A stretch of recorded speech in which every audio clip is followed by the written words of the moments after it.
दोस्तों मेरे YouTube channel में आपका स्वागत है जिसका नाम है शीट वन। दोस्तों ये है Excel basic to master series in Hindi का पार्ट वन, जिसमें हम जानेंगे एक्सेल के बेसिक फंडामेंटल एवं इंटरफेस के बारे में।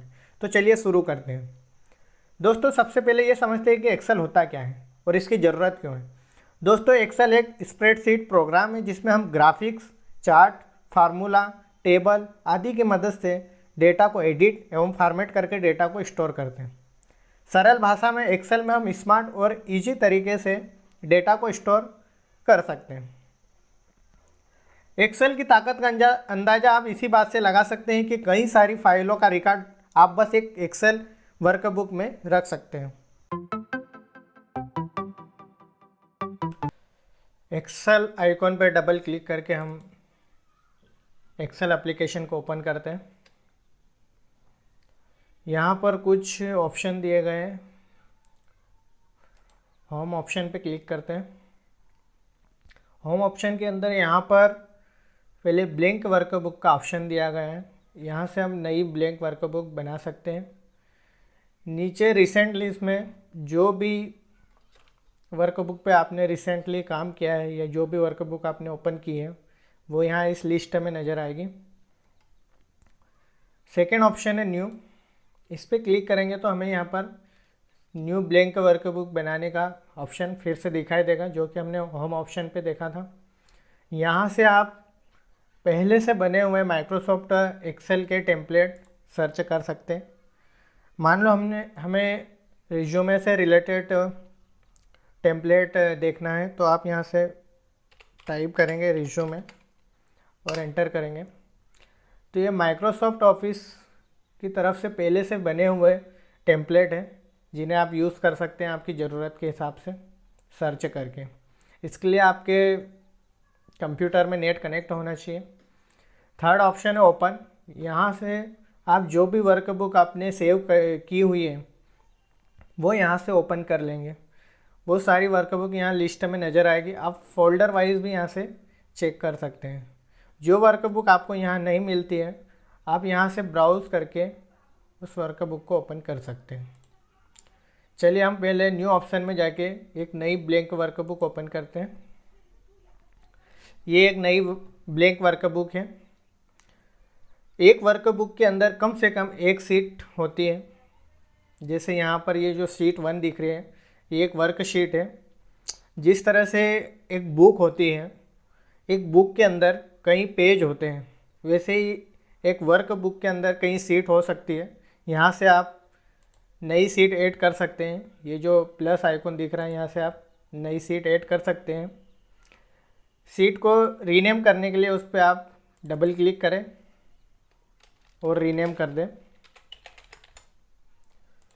या फिर आप सीट पे राइट क्लिक करके रीनेम ऑप्शन पे जाके भी रीनेम कर सकते हैं। सीट को हाइड करने के लिए जिस भी सीट को हाइड करना है उस पर क्लिक करके राइट क्लिक करें और हाइड ऑप्शन पे क्लिक करें तो वो सीट हाइड हो जाएगी। अगर आप किसी हाइड सीट को फिर से अनहाइड करना चाहते हैं तो इन सीट पे कहीं भी राइट क्लिक करें और अनहाइड ऑप्शन पे क्लिक करें। यहाँ पर जो भी सीट हाइड होगी वो इस यहाँ पर नज़र आएगी। जैसे अभी शीट 2 हाइड है, इसे सिलेक्ट करें और ओके करें, इससे ये सीट अनहाइड हो जाएगी।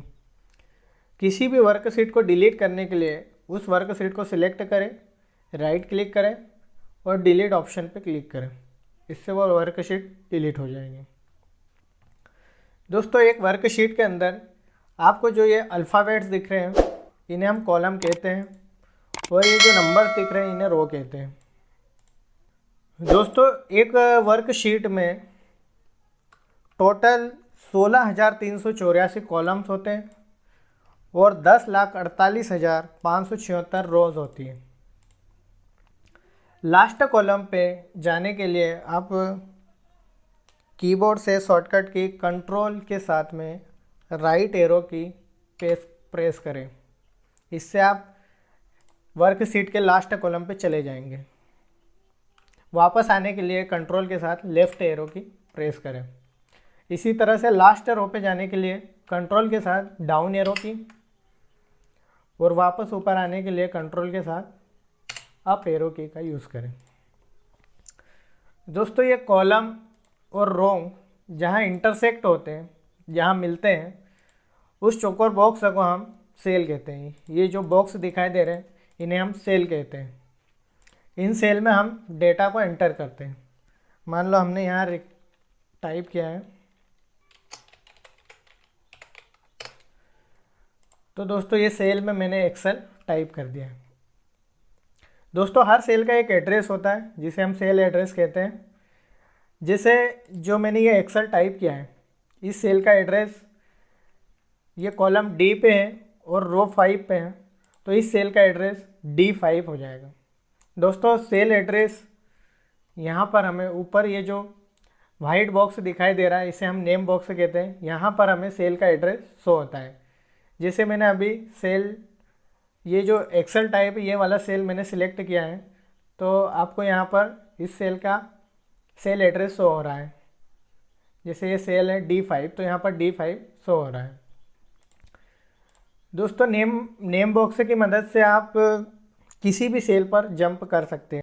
दोस्तों मान लो मुझे सेल A500 पे जंप करना है, तो आप सिंपली यहाँ पर इस नेम बॉक्स में A500 टाइप कर देंगे और एंटर कर देंगे, तो आप डायरेक्ट A500 सेल पे पहुँच जाएंगे। दोस्तों आप किसी भी सेल पे हों, अगर आपको वापस सेल A1 पे जाना है तो आप सिंपली कंट्रोल के साथ में होम की को प्रेस करें, तो आप A1 सेल पे पहुंच जाएंगे। दोस्तों नेम बॉक्स के पास ही ये जो एक और वाइट बॉक्स है इसे हम फार्मूला बार कहते हैं।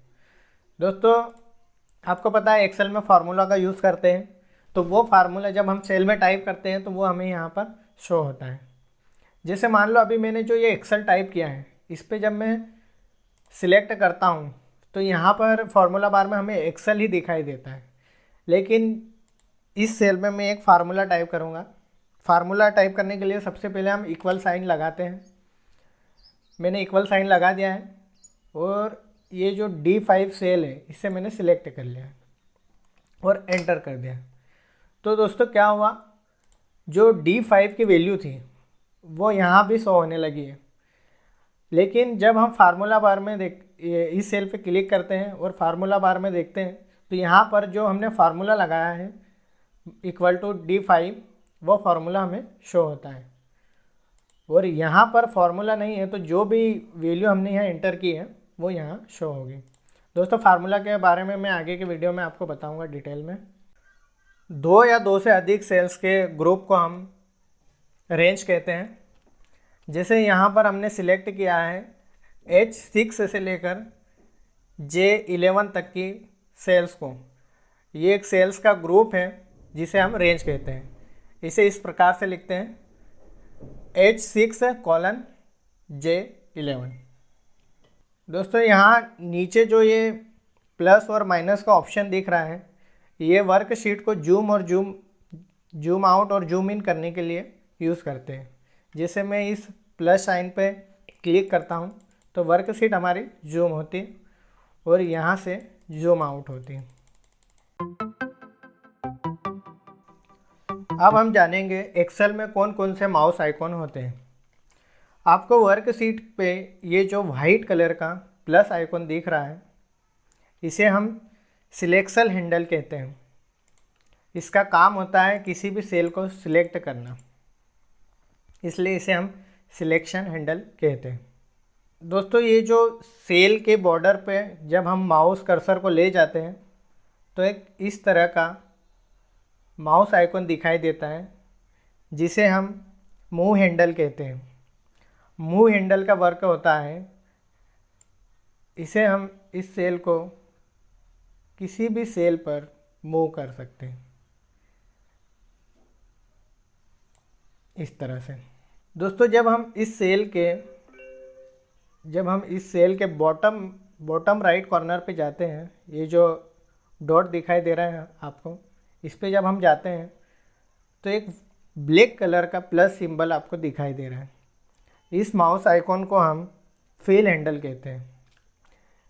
जब आप इसे क्लिक करके नीचे ड्रैग करते हैं तो जो भी टेक्स्ट या फार्मूला जो सेल आपने सिलेक्ट किया उसमें जो भी टेक्स्ट या फार्मूला है उसे ये जहाँ तक आप सिलेक्ट करेंगे वहाँ तक फिल कर देता है इस तरह से। जो कॉलम की विड्थ है ये बाय डिफ़ॉल्ट सेम रहती है, लेकिन अगर आप यहाँ पर, जैसे मैं यहाँ पर टाइप कर देता हूँ इस सेल में माइक्रोसॉफ्ट,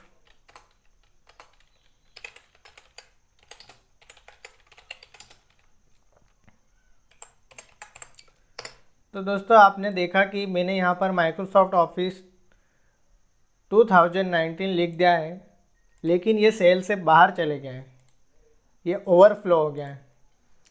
ये आपको नज़र आ रहा है कि ये सेकंड सेल में टाइप हो गया है, लेकिन ऐसा नहीं है दोस्तों। जब मैं सेकंड सेल को सिलेक्ट करता हूँ तो यहाँ पर हमें फार्मूला बार में कुछ भी नहीं आता, इसका मतलब ये सेल अभी खाली है। जब मैं इस सेल पर क्लिक करता हूँ तो आपको पूरा जो भी मैंने टाइप किया है वो नज़र आएगा। इसका मतलब ये जो हमने टाइप किया है वो सेल से बाहर चले गया है, क्योंकि सेल की विड्थ हमने इतनी रखी।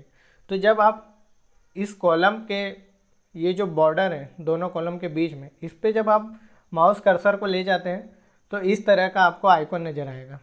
इस आइकॉन की मदद से आप किसी भी सेल की विड्थ, कॉलम की विड्थ बढ़ा सकते हैं या कम कर सकते हैं। अगर आप इसे इस टेक्स्ट जो हमने टाइप किया है इसके हिसाब से फिट करना चाहते हैं तो यहाँ पर डबल क्लिक कर सकते हैं, इससे ऑटो फिट हो जाएगा ये कॉलम। दोस्तों अगर आप चाहते हो कि ये कॉलम की विड्थ तो इतनी ही रहे, लेकिन जो ये आपने टाइप किया है टेक्स्ट ये भी यहाँ पर पूरा सो, तो इसके लिए क्या करेंगे, यहाँ पर एक ऑप्शन है रैप टेक्स्ट का। जब आप इस पर क्लिक करते हैं तो ये जो आपने जो भी टाइप किया है वो 2 लाइन में बढ़ जाएगा। मतलब जो ये सेल ओवरफ्लो हो रहा था वो आधा हिस्सा उसका नीचे आ जाएगा। इससे क्या होता है कि ये रो की जो हाइट है वो बढ़ जाएगी। कॉलम की विड्थ तो इतनी ही रहेगी, लेकिन रो की हाइट बढ़ जाएगी। इसे भी आप इस सिंबल की मदद से ड्रैग करके छोटा बड़ा या ऑटो फिट कर सकते हैं। तो दोस्तों हमने इस वीडियो में देखा है एक्सेल के बेसिक नॉलेज, वर्कबुक, वर्कशीट और सेल्स के बारे में। आगे के वीडियो में मैं आपको बताऊंगा एक्सेल के मेन्यू टैब और रिबन के बारे में। इनमें जो जो टूल्स है इनके बारे में मैं आपको आगे के वीडियो में जानकारी दूंगा। वीडियो देखने के लिए धन्यवाद दोस्तों। अगर आपको ये वीडियो पसंद आया तो प्लीज़ लाइक करें, शेयर करें और हमारे चैनल सीट 1 को सब्सक्राइब करें। धन्यवाद दोस्तों।